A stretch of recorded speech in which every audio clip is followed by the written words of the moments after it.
Hello, hello. And I think we're going live here, Alvaro. I'm I just agree. getting confirmation that it's going on riverside.com, on my LinkedIn profile here, on Yep, your and I think we're Twitter live account, on X. Yes. at The Fair Fight, on YouTube, and on your Facebook. So, welcome, everyone. My name is Max Miller.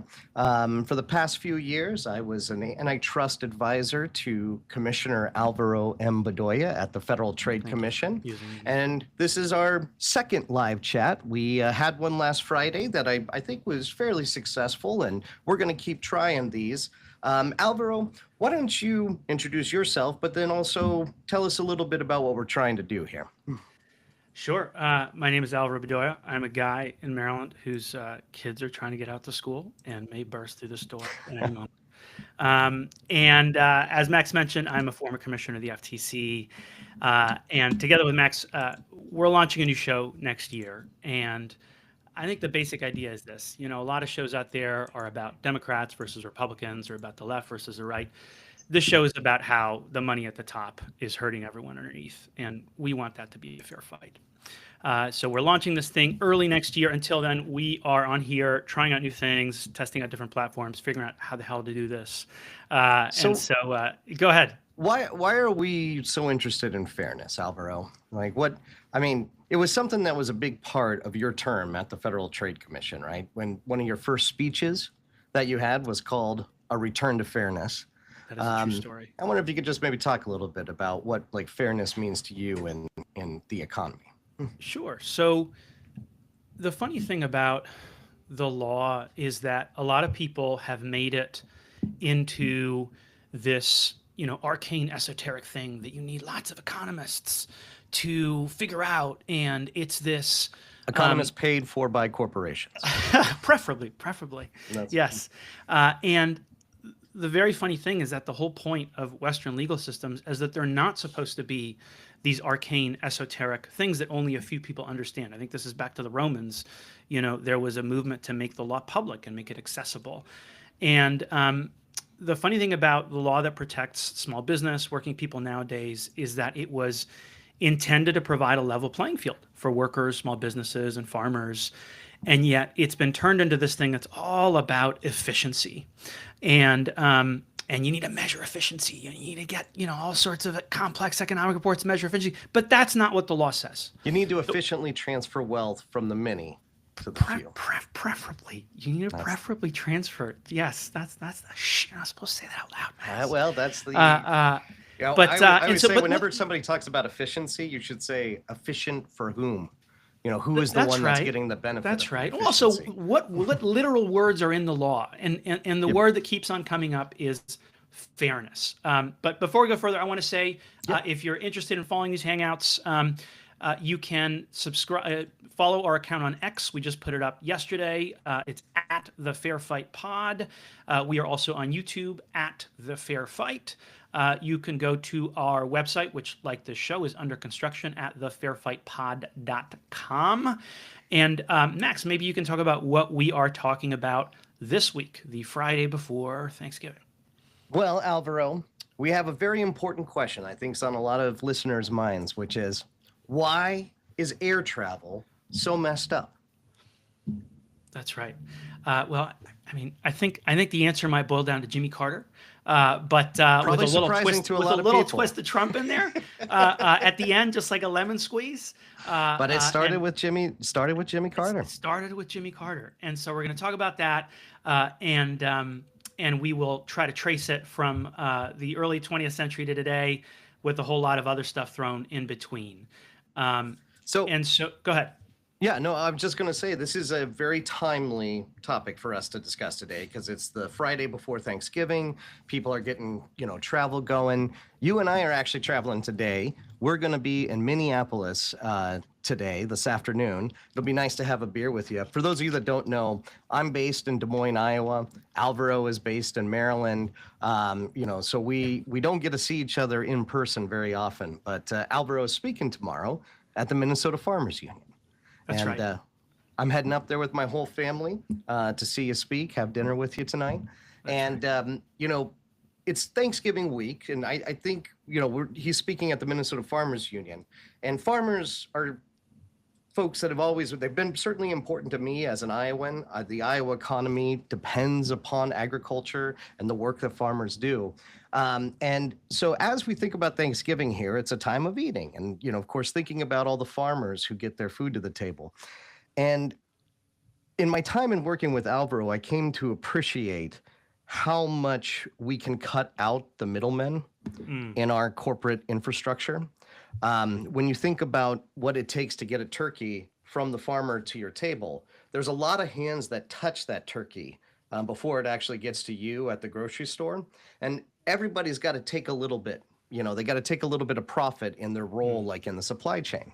So if you actually cut out those middle folks, if you find yourself a farmer who will be able to sell directly to you, I think it's a wonderful thing. And that's actually what I did this week. I'm going to share a photo here of something I'm very proud of.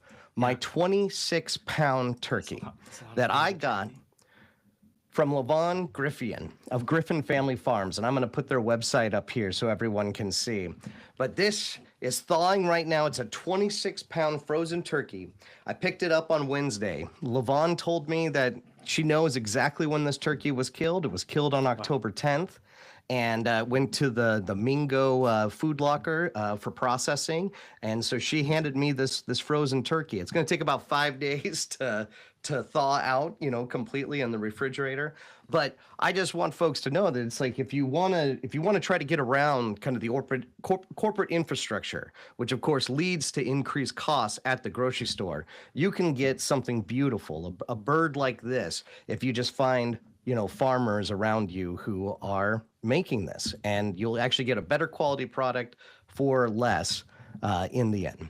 So I put up the Griffin Family Farms website here. That's the happy part of Thanksgiving. That's the happy part. But now the not so happy part.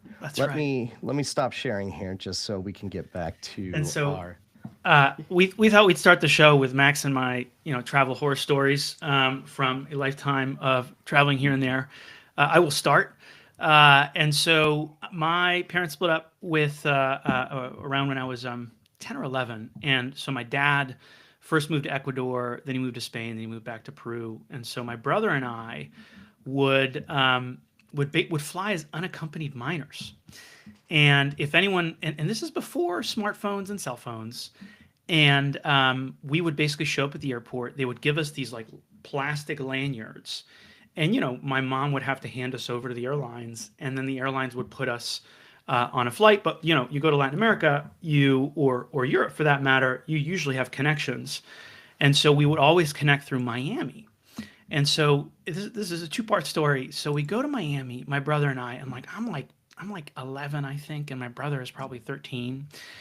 And so we show up in Miami, and we get taken to this like unaccompanied minor area, and there's like this commotion, and Pablo and I are like, what's going on? Like, why is everyone all worked up? And we realize, Max, that they're actually losing kids, and they're all freaking out because they're losing children. And honestly, I was thinking about it last night. I couldn't recall exactly how it worked, whether this was the same flight or a different flight. I was probably like 11. Obviously, I have no idea. But I think I was like 11. And one of those times, maybe it was the same time, my dad happened to be flying through Miami at the same time. And so he walked up to one of the agents, and he was just like, "Oh, these are my kids," and so he said, "Can I take them?" And the agent was just like, "Yeah, sure." And my dad just flipped out. And I didn't understand it at the time because I was like, Dad, like, you're our dad. Why don't, what's the issue? It's so funny because you are like, of course you're happy for the convenience that you're timid, but how does that agent? Right. No. Exactly. And that was my dad's point. Now as a father, I understand this. Yeah. But at the time I was like, what the heck, Dad? Like, you're our dad. And like, you asked if you could take us. And the lady said yes. Maybe the familial resemblance, like, right? Maybe I'm sure, who knows? I mean, everything we say, by the way, is not really about the staff. This is about the system that does this to people. So probably they're overworked there, and so this probably was like the 90s, right? This is the early 90s. So like, it's critical. Remember, no smartphones, no cell phones. But that night, my dad took us to like the it spot in Miami, which was Coconut Grove. Now it is So, no longer Coconut Grove, and where's that in relation to South Beach? I have no idea, but it's nowhere near as wealthy as South Beach now, which is basically Uh, like Aspen with sand. And so we go to Coconut Grove and we go to a restaurant, and I don't think they do this anymore, but they used to have these menus with no prices that I think in a different era would be handed to a man's date. And so me and Pablo got these menus, and I ordered just through sheer talent the most expensive thing on the menu. And my brother and my dad would mock me mercilessly for this. Um, and so that was air travel story number one. And air travel story number two also has to do with flying as an unaccompanied minor. So one time it was in the early, I think a year or two after that, my dad moved to Spain. And so we traveled to Spain, and we were a little older, and I was like just old enough to realize that what would happen was kind of embarrassing. So we go, and again, unaccompanied, and we're meeting my dad in the airport in Barcelona. And so, first of all, like I'd never been to Europe. All my travel had been North America, South America, because I came here from Peru when I was 5. And so did you at least speak the language though I in did speak the Barcelona? language, but honestly, as like a lot of people who were born abroad, I kind of lost it for a while because all our teachers said, speak it all the time at home if you Yeah. want to speak unaccented English. And so I wasn't that good with it at the time with Spanish. So we land, and I don't know why. I don't know if this was an error, or I don't know if like Pablo, my brother, was like just old enough so that they could do this. But dude, they just released us in the Barcelona airport, and He's like 12 and you're like 11. I think he's like maybe 14, and I'm like 12, and so we're in a different country. We're both jet lagged, and our dad, and this is not his fault, but like our dad was nowhere to be found. Yeah. And so Max, like I started freaking out. And so I honestly, I think I may have been like 13. And so I just started sobbing, and I just started screaming at Pablo, like full kid voice in the airport terminal, like, Pablo, like you're the older brother, like you gotta fix this. You gotta fix this. And like Pablo's Poor also freaking Pablo, he was the eldest child, like, yeah, yes, but like he responsibility was and also freaking out. Like we have no fucking clue what to do. Like and so I'm like, you have to fix this, and so I honestly, was honestly a little traumatic, and eventually it turned out my dad's train was delayed, and so eventually I think he came to the terminal and did one of those like damas y caballeros, like si usted se llama Álvaro Bedoya o Pablo Bedoya, por favor, preséntase etc. And so we found our dad. But ideally, this would be a corporate power story. This is not a corporate power story. This is just me being a huge wuss story, and having an excellent taste in Miami cuisine. well, except I Well, mean, you it should could you be a should share corporate. your story. It could be a corporate power There story actually though, is a because link we'll talk about a little why? later. Well, Yeah, why is it that in the early 1990s the airline is taking less responsibility? For a so couple of children. And like you have a history of deregulation through the right, 1970s and the right, 80s. And right. so then corporations are kind of like, screw you, it's your problem. But I actually do have, Yes. because when somebody asks me what my worst travel story is, most likely it's going to engage, or it's going to, bring up a time where I was really upset with a Yeah. company. Yeah. Is that just You sorry? have places to be, dude. Yeah, I got somebody. We're traveling today. I got to hop in the car with That's my right. family in about 2 hours here and start driving up to Minneapolis. So my first story, and I think that this is one that's going to relate to what we're talking about later Yeah. about the airline industry and what's happened to it in the deregulation era. Is I flew through Newark. I think I was when I was with the Iowa Attorney General's Yeah. office, and I think I was going to like Connecticut or something like that, and was flying through Newark Airport. Had about 2 hour stay over in Newark before flying out of my next flight, and it was a brand new terminal that United had opened up, and almost immediately I could tell something was wrong, because got off the plane in this terminal, and it was like dead. There Okay. were people, but like people weren't But they were really dead. like moving around. They were just kind of like sitting, and it just was like I'm like something is weird about Yeah. this environment. I go and because when I'm traveling, I often like to have a beer. My airports are my favorite like place because it like Yes. doesn't matter what time of day it Yeah, is. it doesn't count. You You can just could have. it's It doesn't count. It's like just bonus time. So yeah, yeah, and you should have a and couple you know beers. and like Brett Kavanaugh, I like beer. I like No, beer. no, no, don't do that again. Don't do that again. Go ahead. Continue. Continue. I like beer. So I sit down at this bar in the United Terminal, Yeah. right? And I understand about a terminal being all United gates or whatever, right? Yeah. But the Well, I kind of don't bar, understand about that, but go ahead. Yeah. well, and that's true, and we should talk about that, Yeah. particularly when like you're talking about a public facility that has been That's paid right. with taxpayer That's right. dollars. Yeah. Why is it that a corporation is able to get exclusivity Right. rights Right. to something? But this was something different where the vendors themselves in the terminal were united. And Is that right? I wasn't allowed to just give cash for my, transaction. No, I had to enter in my frequent flyer number, all my information. It was a data tracking collection system, Yeah. that United Airlines had cooked up so that they Yeah. could like follow the buying habits of their consumers as they're going through the airport terminal. And I remember I was so upset about this that I actually called my buddy who was an antitrust attorney in the New Jersey Attorney General's Oh office. no. Oh, And you I was told on like, them. how the You heck is this told not? on them. And it's funny because for those that have been following on econ Twitter, antitrust Twitter, whatever you want, I want to be clear, like we're hoping that this show or this, the talks that Alvaro and I do, we start reaching a wider audience. But I know kind of in the beginning here, we're Yeah. probably going to reach people who are in the antitrust community and Sure. kind of thinking about these economic issues from a Yeah. policy perspective.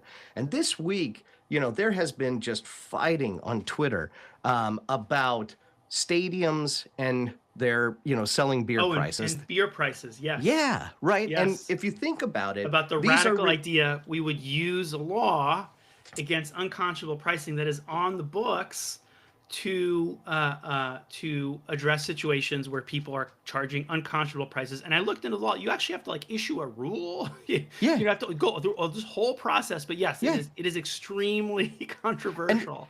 And this is my Yes, this is my problem with supposedly, like yeah, the role of economics in policy making and all that is that it's like, look, economists can have their say during the process, yeah, right? If you think that it's a bad economic policy, yeah, go ahead and make your argument, yeah, to the decision makers through yeah, the process. But what they think economists end up wanting to do is just invalidate any law that they think doesn't make economic sense. yeah, But in the whole stadium debate, right, it's like you basically have a captured audience. yeah, They can't go anywhere else to get a beer. They have to go through there. And so yeah, that monopoly power is what allows them to, keep the prices up. And that's what I saw in the United yeah. Terminal situation. The second story, not as big of a deal that I wanted to talk about, but it's just when we were coming back from South Dakota, we were doing some work up visiting a grocer in South Dakota, and I had Yeah. to fly through Chicago to get to Des Moines. Des Moines is unfortunately it's not a hub city, so it's like we always have to fly through a hub city in order to get there. But in Chicago, I landed. My Yeah. flight was like an hour and a half later, but United did not have a gate open for our flight. So it's like we just landed and we said this was like 7 p.m., 8 p.m. at night, right? Yeah. And I sat there and I'm like, this is ridiculous. Like they can't put us, we just need to get to the gate and get out of there so I can get to my next flight. But I sat there and I watched, on my app, I watched the flight that I was supposed to be on to Des Moines board and take off. And then eventually, we went in. Now, we're going to talk a little bit about some of the rules that the Biden administration, put in. Yeah. I will say this, I'll give United credit that they put me up in a hotel for the night and got me Oh, out. I think, that's but it good. was interesting. I don't think they could get me out until like 1 p.m. the next day. So, Yeah. here I am thinking I'm getting home at night. I remember I had a babysitter for my kids. Oh no. I had I to remember this. Yeah. I had to extend them for a day, so Yeah. it's just like, Yeah. but it was, we were there on time. United just hadn't managed their flights well enough to have Yeah. a gate open to put our flight in. So Yeah, let's talk about how we got there. You should talk a little bit about how things were before and how we got to this place where one airline can dominate a whole airport where major cities or significant cities with hundreds of thousands of people, don't have many flights in and out, whereas they used to. How did we get to this place? Well, first off, I want to just marvel at the creation of flight, Okay, right? You know, okay, because and look, I'm a history guy. Like I love the okay, law, I love policy, but like yeah, where I get really excited is thinking about human history and how we actually came to be how we yeah. are. So I'm gonna take you back to 1878. All right, Nice, probably a little bit earlier than people are thinking, yeah. but little Orville and Wilbur Wright are in their Cedar Rapids, Iowa home. That's right. Oh, Orville and okay, Wilbur okay, Wright lived in Cedar Rapids, Iowa in their okay. youth. And their dad, who was an itinerant preacher, right? Like he had, traveling a minister and all that. That's why they moved around a lot.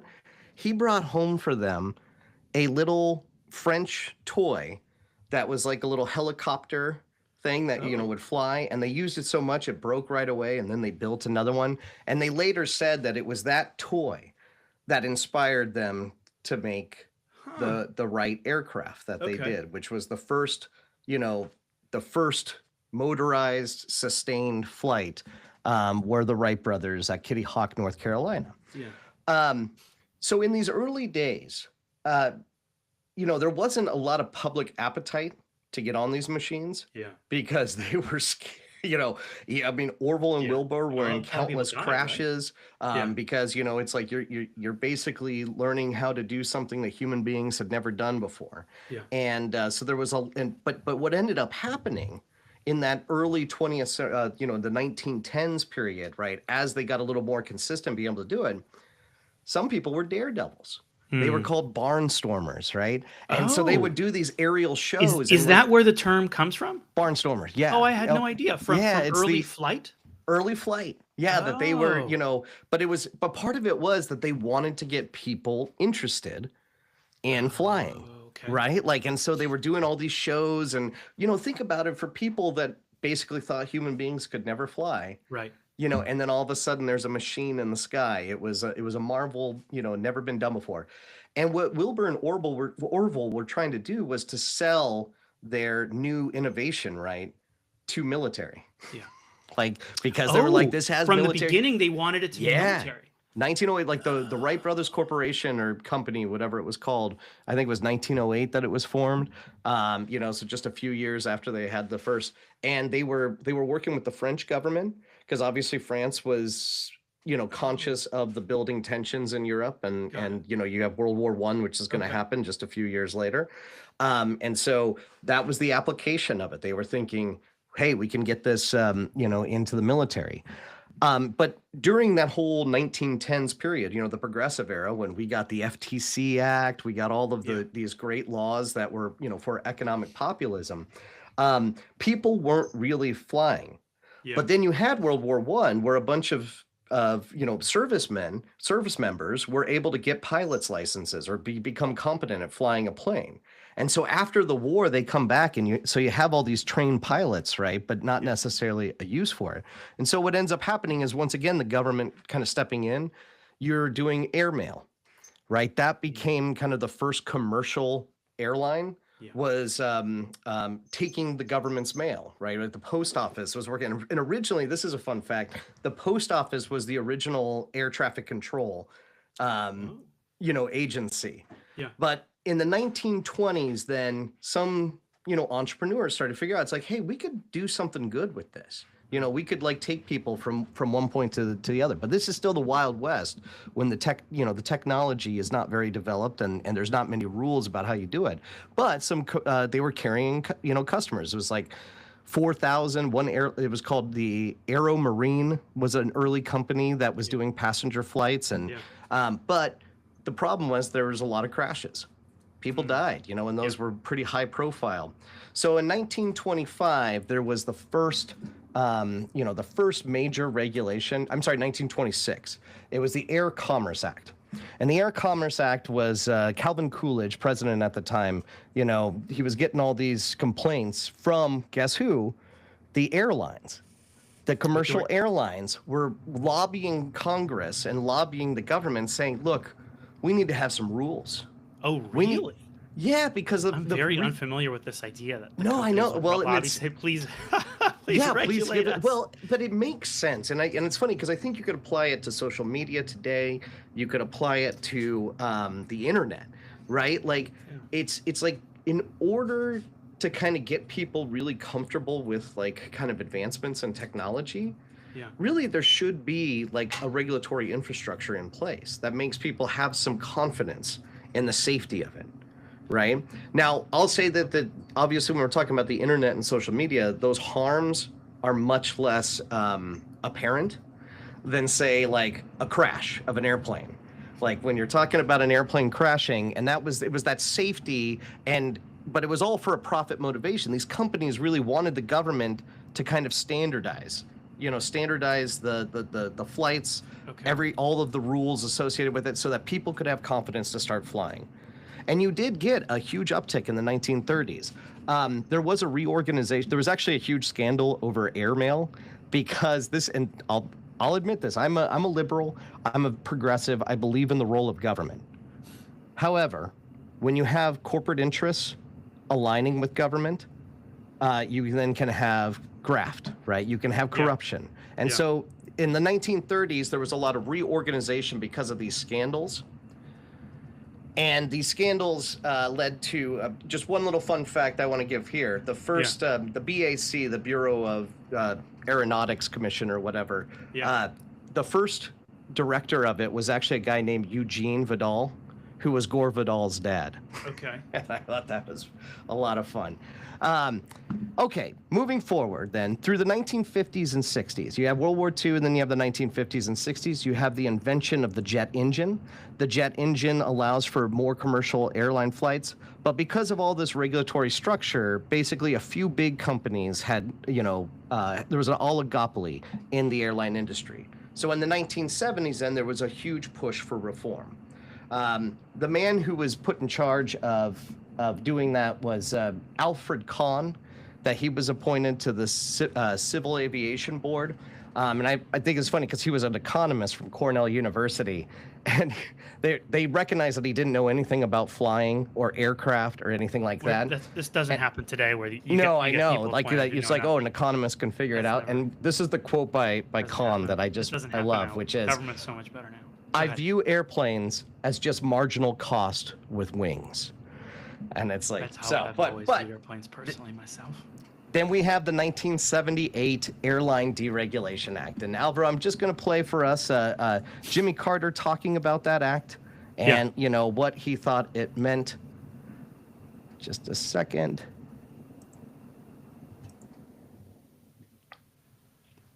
All right, I'll play it here. Here we go. Our new airline deregulation bill will make these benefits permanent. For the first time in decades, we have actually deregulated a major industry. Next year, we will work with Congress to bring more competition to others, such as the railroad and trucking industries. Which was a complete calamity for trucking and completely hollowed out what used to be a great middle class job. So, and so I was wondering if, now that we know a little bit about kind of that history of like the regulatory structure, why don't you tell us a little bit about what happened after we deregulated the airlines? Yeah. So before 1978, we had what was called like a point-to-point system, and we had certain requirements of service to certain cities that may not be these massive metropolises, like New York and Chicago and Los Angeles. And so what started happening is we moved to a hub and spoke model where certain airlines would basically form what are called fortress hubs in these massive cities and service to a lot of important cities and towns across the country was either seriously reduced or completely cut off. And this continues to this day. There's an EAS program, Essential Air Service Program, I think it's called, that ensures that certain American cities still have service, but it is a shadow of the service that these small towns or smaller cities and towns used to have. and you have, places like Cheyenne, pardon me, Wyoming, Cheyenne. My East Coastness is showing through, It's but I still. flyover country, right, Alvaro? Well, I mean, this is when that happened. This is when it happened. That's why they call it flyover country. Exactly. Because it's like we're not stopping. It's not profitable for us to stop there. Precisely. And so when you have places like Cheyenne being having periods where there's no major airline serving it, and it's on and off service, you have places like Wilmington, all these little small towns, Dubuque, Toledo, basically getting cut off or severely diminished service. It's a huge shift. And then meanwhile, you have these huge fortress hubs where, like in Detroit, one airline used to have 20%. Now it has 70% of that airport.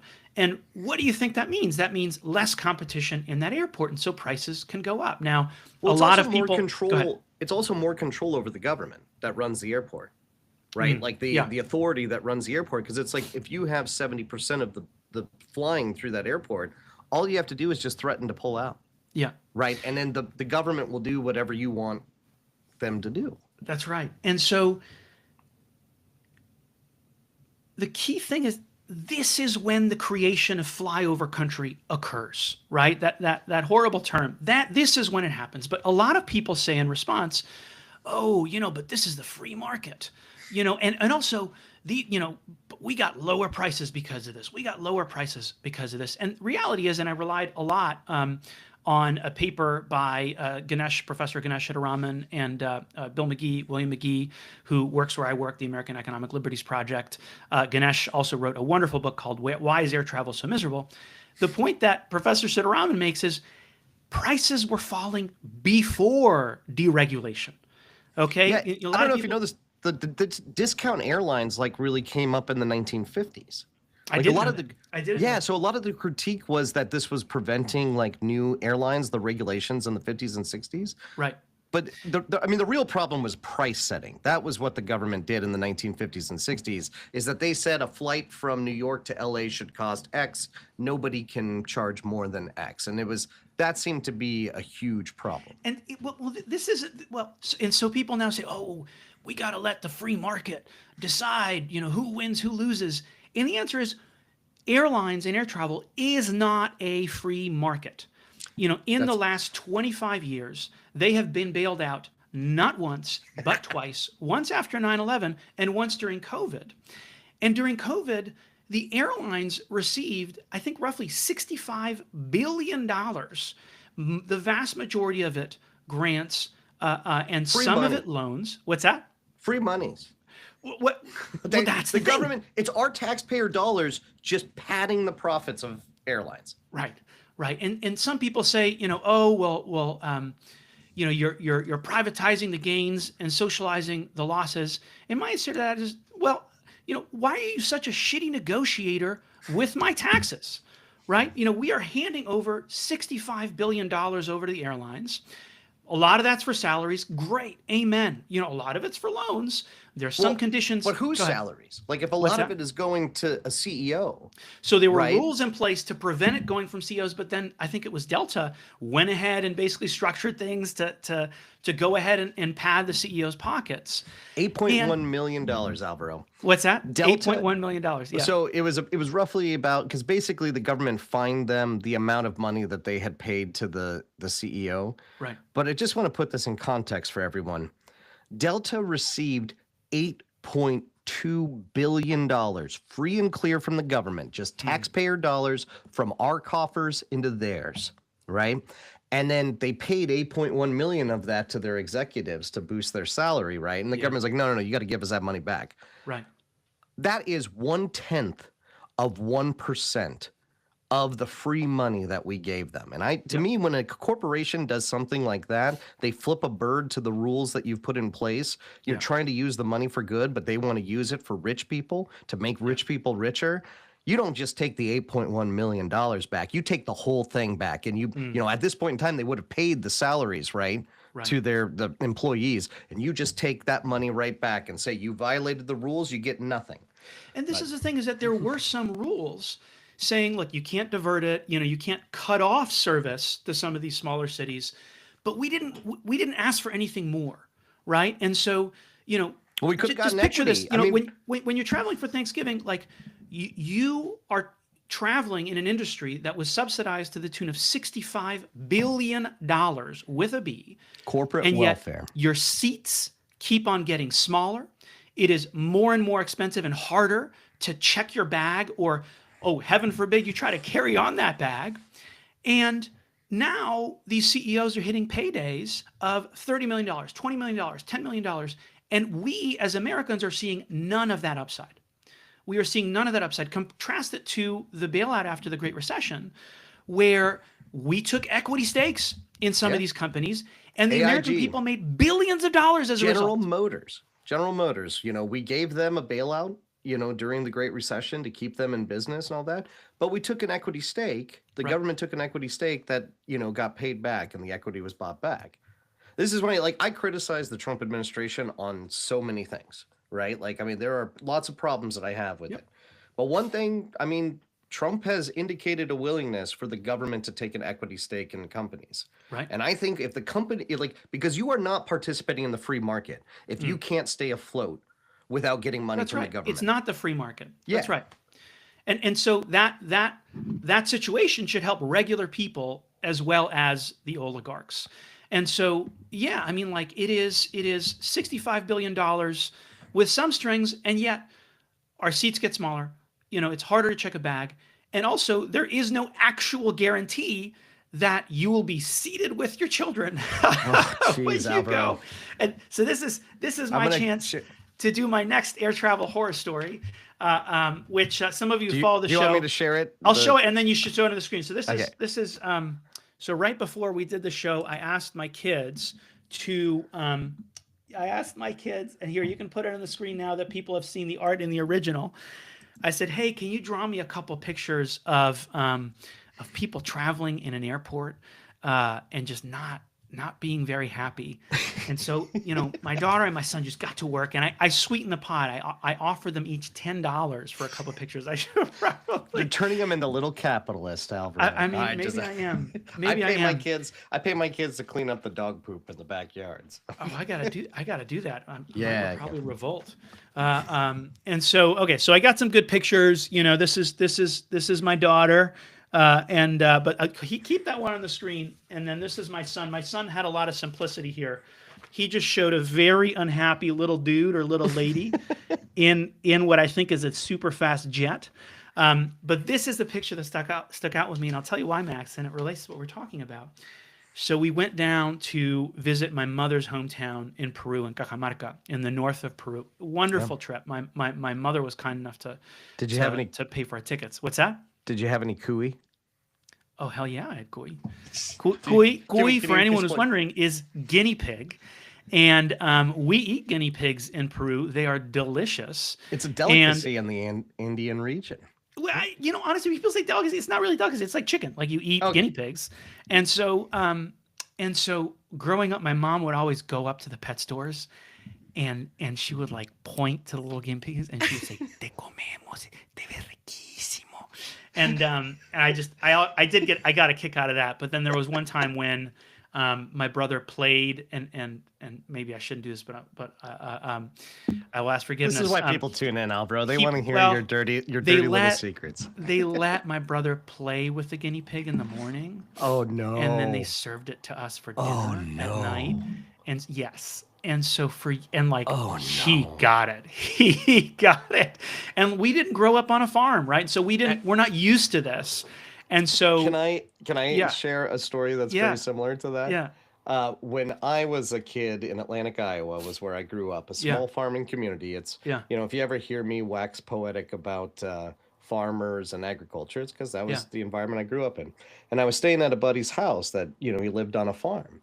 And it was about 4 a.m, and his dad woke us up, and he was like, "Do you guys want to see a lamb be born?"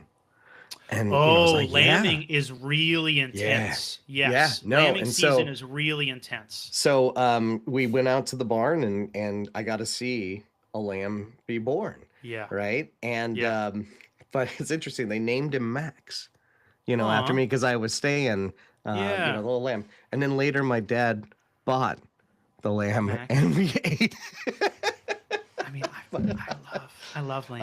It's I love lamb. it's It's our agriculture. it's our show off dish when we have special guests come over. When Josh came down from Algona, we fed him my barbecued lamb. But Oh yeah.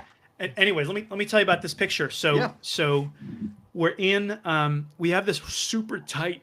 We flew like LATAM, I think, and we had this tight connection in Panama, and so me and my wife Seema were just like racing through the terminal, and of course we're carrying all the bags, and my kids are just like little pinballs, just like running around, and then like I think one of them starts like rolling around on the ground, and I remember thinking to myself as I'm like sprinting with the bags, like just sweaty, just like, like your clothes all over the place, your pants sagging, just that horrible feeling, where you just don't know if you make it.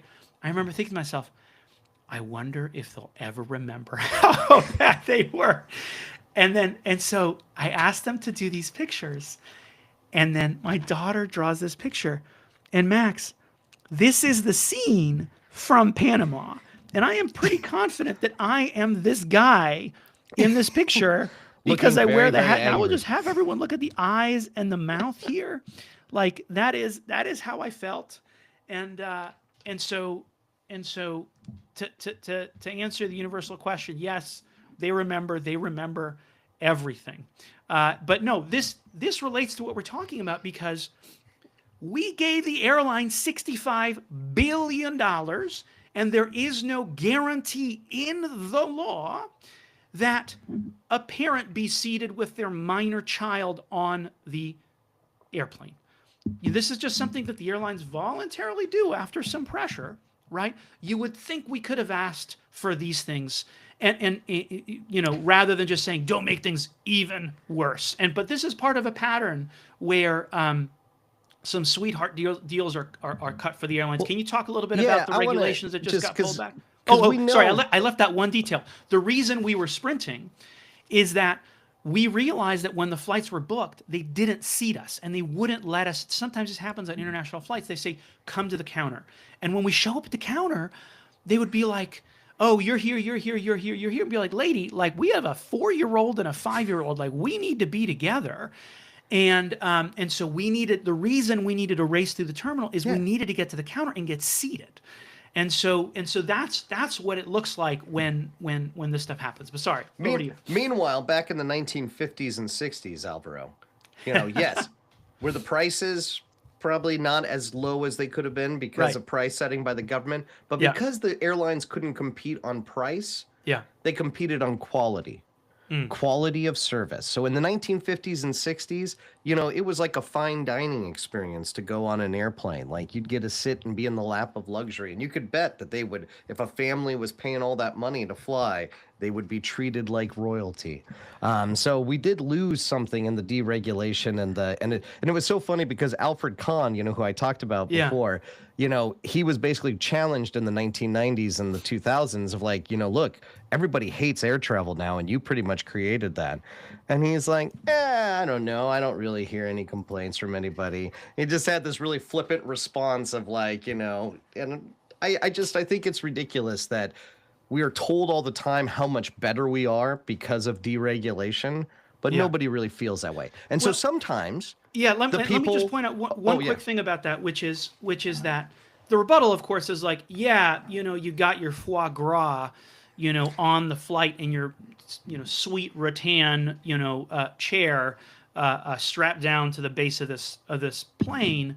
But now regular people can fly, and flying is a lot cheaper. But again, I repeat, a lot of people just track airline prices to 1978, and they say, buddy, deregulation was great because tickets have just gotten cheaper and cheaper and cheaper. But what Professor Siddharaman points out is that the price of flights has been dropping since long before 1978. And in fact, the other thing he points out is that we have less competition today than we we did did then. back then.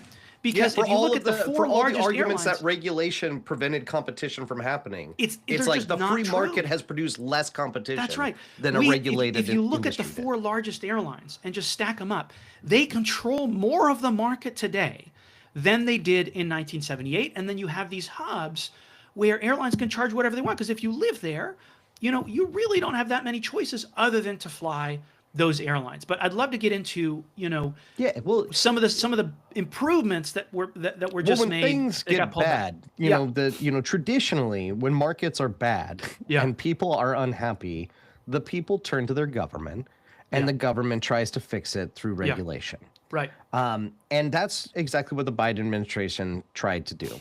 There were two major regulations that the Department of Transportation under Pete Buttigieg put out that, would it fix all of air travel problems? No, but it certainly would help with the sting of what air travel is. And so one of them was, look, if you're significantly delayed, like if there's a significant disruption to your trip, it's canceled or whatever, the airline has to do an automatic refund to you, right? And it's all, sorts of triggers of like, what qualifies of that. Because what the airlines, I don't know if any of you all, actually, it's so funny. I saw Nidhi last night. I'm sorry, Nidhi Hidegi. Is it pronounced? Hegde. Hegde. With Hegde.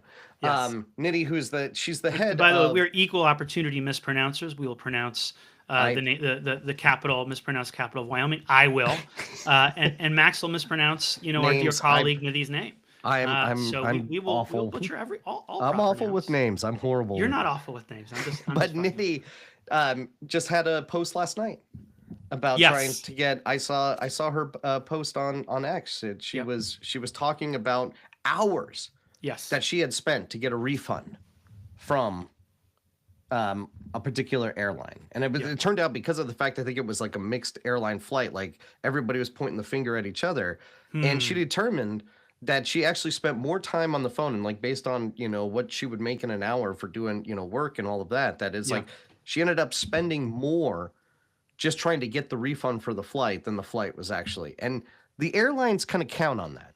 Yeah. Corporations have this concept that's called breakage, Yeah. right? Where it's like the more barriers that they put in front of you, like to get a refund or to get a benefit that they've promised you and all that, more and more people will just give up. And they count on that. They count on you giving up. They're playing with your psychology to try to get you to give up and getting justice, from what they've done to you. So that's one, was to make it easier for consumers to get refunds when the airline screws up and messes with your travel from plans. $200 to $760 or something like that. Yeah. Yeah, which is decent money. Yeah. And but look, this is like, given the fact that we gave $60 billion to these airlines, right? This is small potatoes. Throw me some bones. And I don't want to hear any crocodile tears for these poor corporations, because guess what's happening at the same time? Yeah. That we're trying to get this from the corporations. They're bragging to their shareholders about how they've had the most profit in years. About, their CEOs are having the highest salaries that they've ever had before. So, they're doing really well. And it's just the government saying to them, hey, when you screw somebody over, Yep, and it's your you fault. You got to pay up. That's right. You got to pay up. That's a very simplistic regulation. The other one was dealing with wheelchairs. Yeah. Right. And this turns out to be, I until this week, I had no idea what a significant issue this is. But the basic idea is, hey, you need to educate your employees about people traveling with wheelchairs.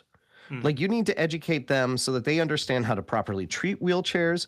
And if your negligence leads to a wheelchair being damaged, you're liable to those customers. Yep. Right? These are straightforward, bare bones in a competitive market, right? Like in a market where there's constant, new people getting in and challenging the status quo and all of that. This is just basic decency of, how you treat consumers in the market. And so what happened to those rules, Max? Well, what happened to those rules? Is anybody going to be surprised? Is anybody going to be surprised about this? Because first of all, let's just talk about... Are they being faithfully enforced right now? Are they being faithfully enforced without fear or favor against Alvaro, the billionaire?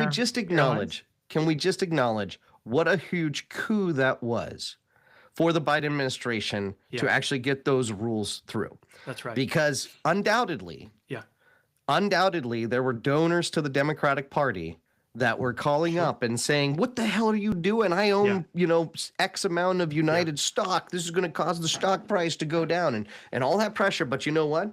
It's to say, you know what? It's more important that the people get justice than, that I make my donors happy. But that's not always the case. What happened, Max?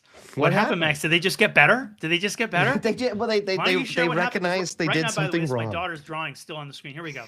Oh, what happened, Max? Yeah, what here we happened to go. the rules requiring that people get cash after their flights are canceled, and that if you break somebody's wheelchair, maybe you have to pay for it? What happened to those rules, Max? Well, Alvaro. Let me tell you about the birds and the bee. Oh! So, January. So these rules were all going into effect in the fall of 2024, right around the election time. Yeah. But this is January. This is this is completely unrelated, Max. This is completely unrelated. Completely unrelated. What happened? Wait, we'll just read the screen. What happened? United Airlines on the tarmac. What's that? Go ahead. United Airlines donates $1 million.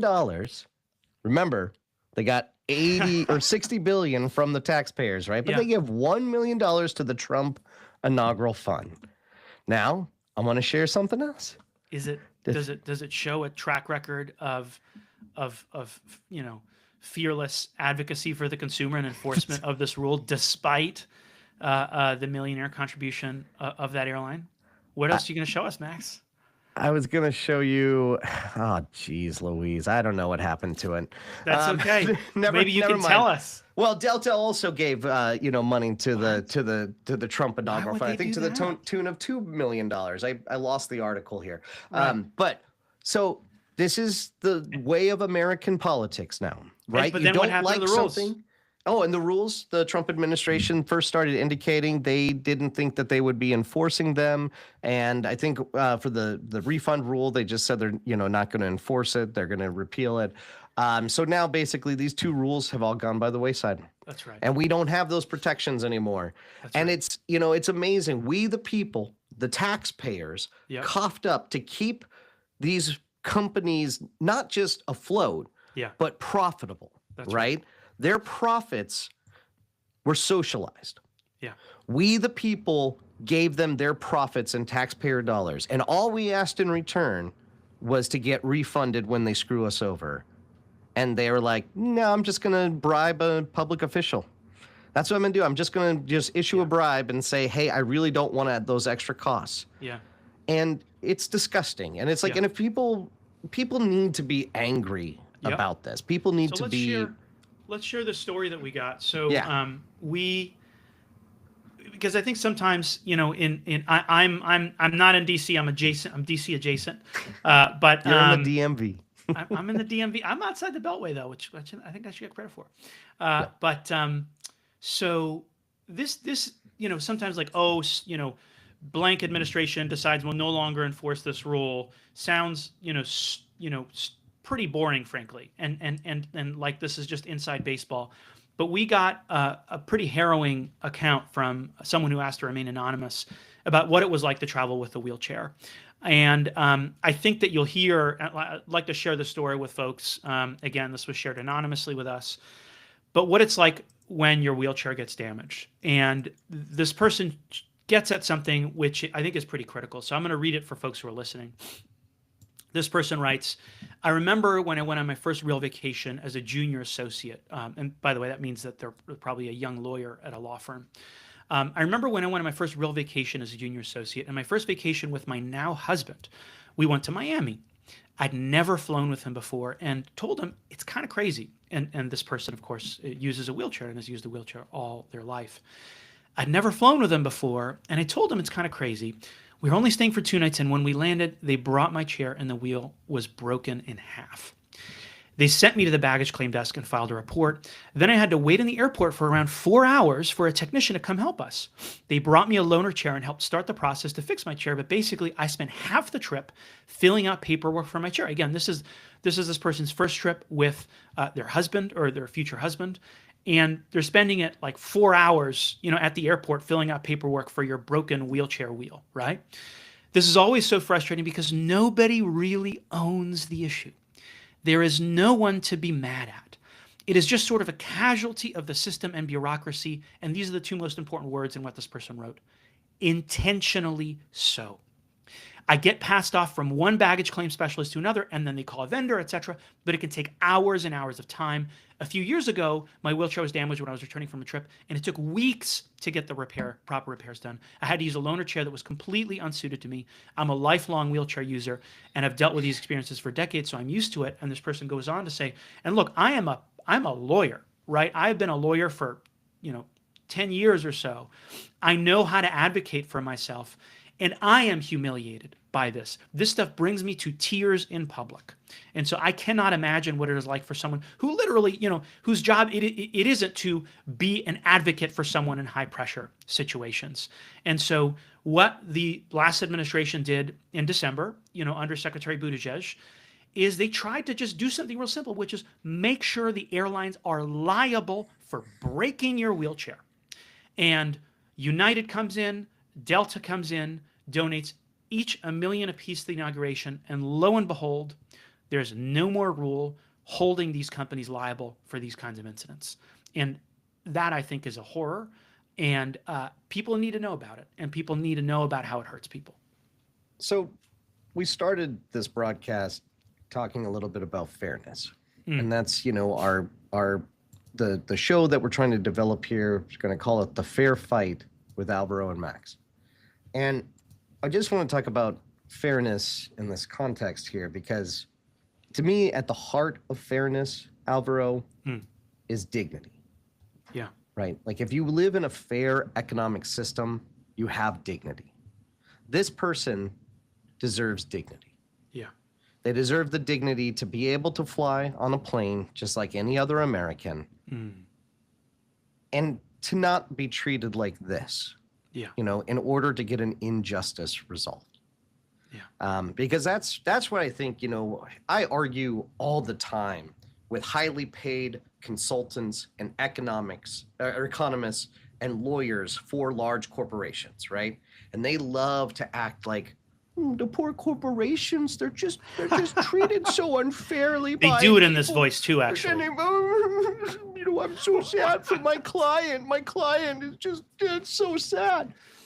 And people are pissed off. We're pissed off at this economic system that not only is unfair to consumers, not only unfair to small competitors in these different industries, like, trying to get a foothold and reach consumers, but it's taking away people's dignity. Yeah. And here's another indignity that people don't appreciate with air travel. You get on a train, you get on a bus, and you're in a wheelchair.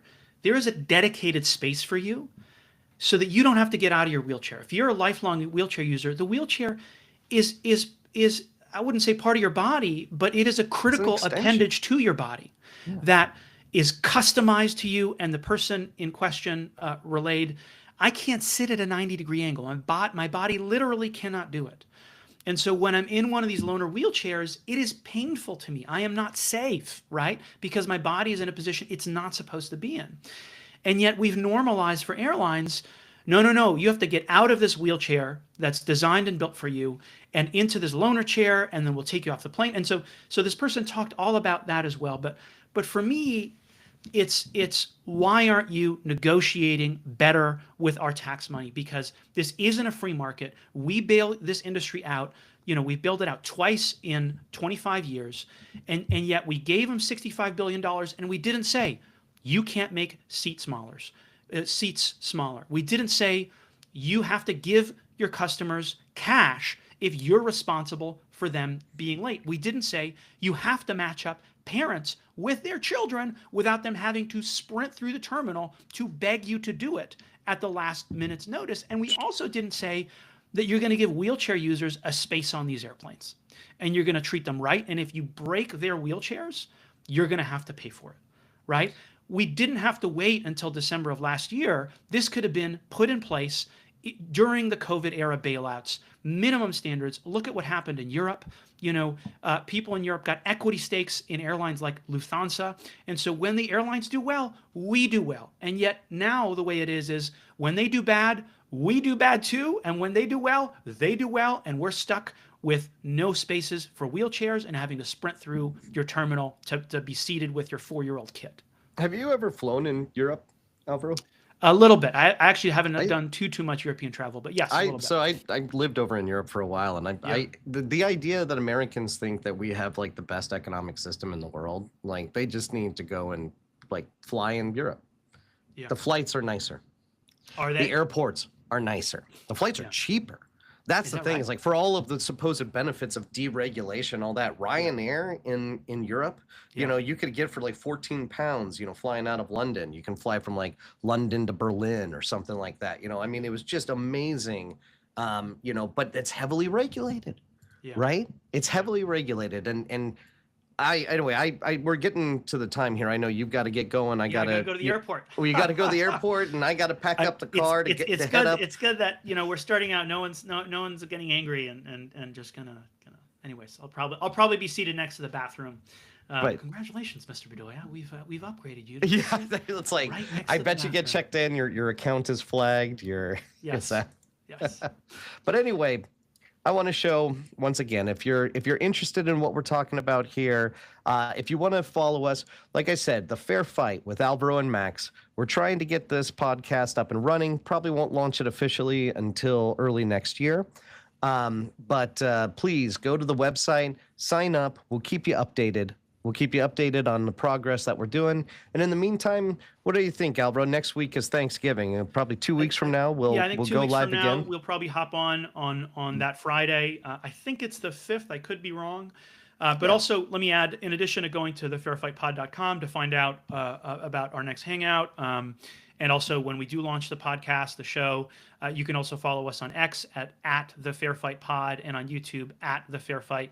I think we've also been trying to broadcast live to LinkedIn.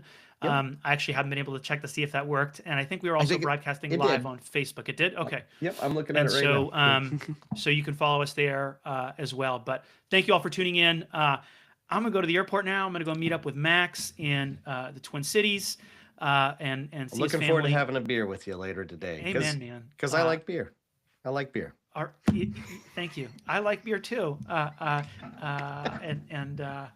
All right, Keep on fighting for fairness, and we'll see you next time, folks. See you next time. Bye-bye.